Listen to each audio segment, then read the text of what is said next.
A New York Times profile of Tucker Carlson received a ton of attention online over the weekend. Carlson has been at the centre of debate in conservative circles since interviewing Nick Fuentes on his podcast last month. The interview was critiqued by many who said that Carlson didn't do enough to push back against Fuentes' more extremist views, and instead opted to ask him easier questions.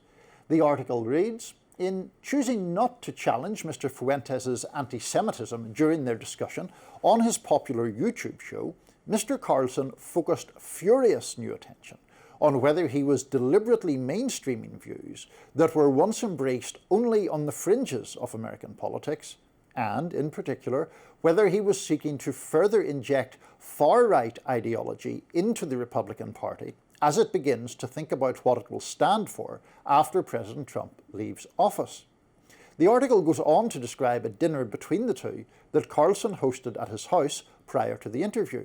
Quote, "The host could see that Mr. Fuentes, who came alone, was rattled, like he thought it was a hit or something. In a text exchange, Mr. Fuentes confirmed that he was very uneasy and thought that the show would most likely be a full-on ambush or at least very negative. Mr. Fuentes added that after the two went over what the discussion topics would be, he felt much more comfortable."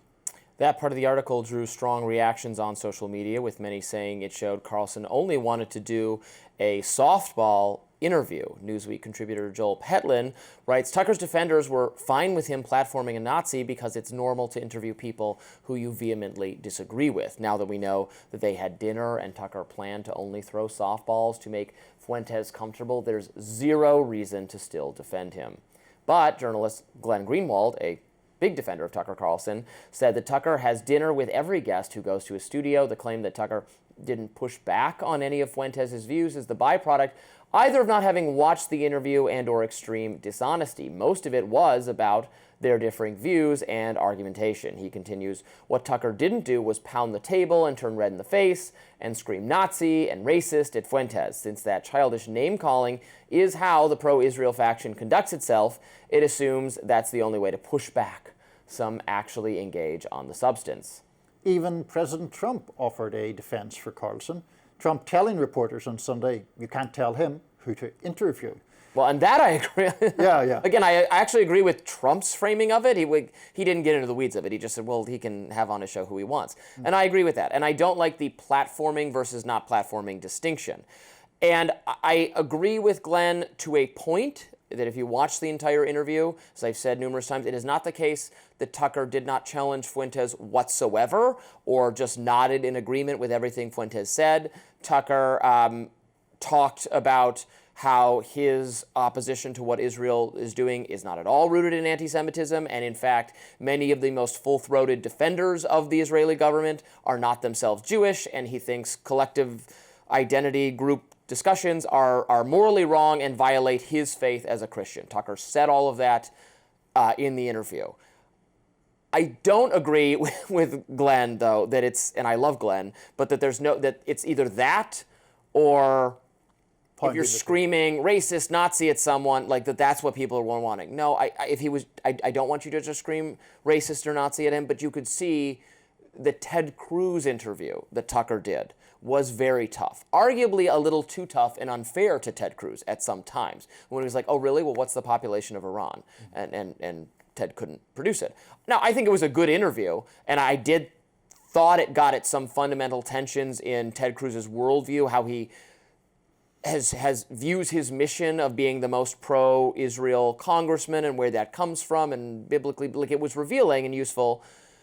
That was not done to Fuentes. The probing of how you form views of collective identity and how that might be in tension with some other views you had, and you say that you don't practice hatred or you won't vote on violence on anyone, but you've said, you could say, well, but what about when you've said this and this and this? Mm-hmm. It doesn't need to be you're a Nazi, you're a fascist. That CNN interview with Candace Owens that we talked about last week is a fine example of, she was perfectly polite to her. She didn't say she was spreading misinformation, or that she said, but you're saying that, or you're implying that it's being covered up who really did this, and I'm telling you that I want to know that that's the case. If that is true and I would publish it, what is the evidence for that?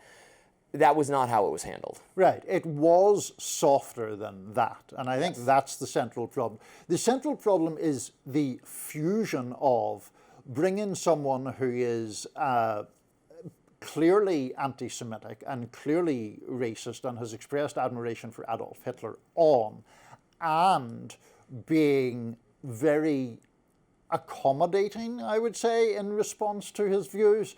Some of those views, oddly, like Fuentes, if I'm recalling correctly, expressed admiration for Stalin at one point. Right, and that was not followed And that was not followed up. Huge mistake, because I'd actually never even heard him say that before. So it would have been educational to get at why he was thinking that. And to be clear, I don't want to come across as a hypocrite here. It is difficult to do confrontational interviews or interviews that are adversarial in some way, even when they're polite. It takes a lot of talent on the part of the person doing it. We've done interviews. We do fewer of them than we used to, but done a lot of interviews on this show. They're not always confrontational, even when I do disagree with the person on. Now we have a slightly different format where maybe I'm nicer to a guest of my ideological disposition and you or whoever it is less so, but it's much more fun to just ask the person soft questions and have them talk.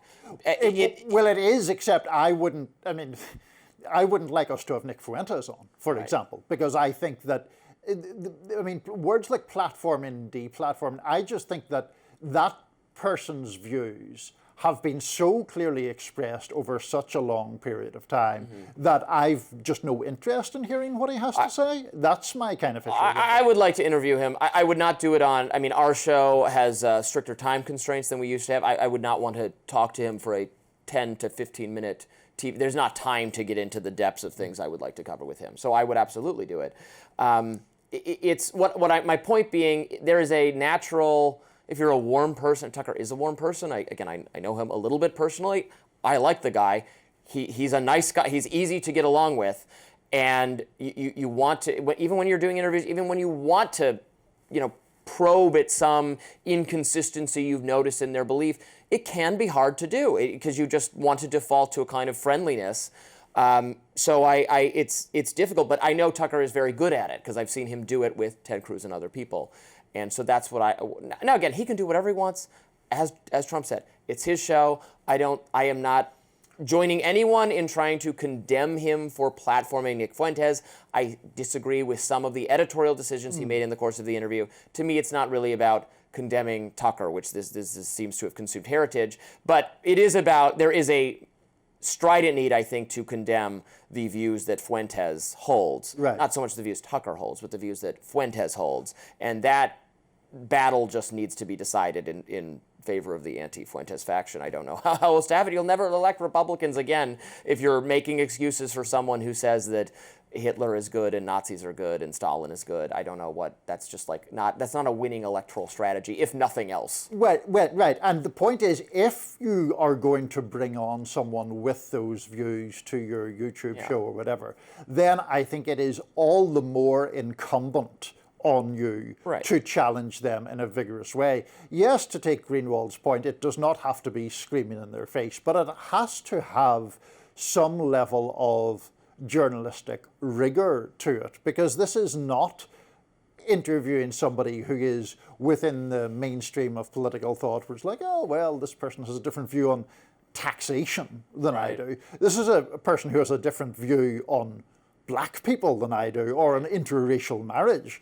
And so that, I think, is a whole different category, and that's why I've no real interest in hearing Nick Fuentes, but if you're going to bring him on, I think there is an absolute imperative to push back strongly against that stuff. No, I would like to have a conversation with him about why he thinks, again, Hitler, a genocidal dictator who is a good model for someone whose views are like very Catholic and nationalist Catholic, I assume monarchist Catholic.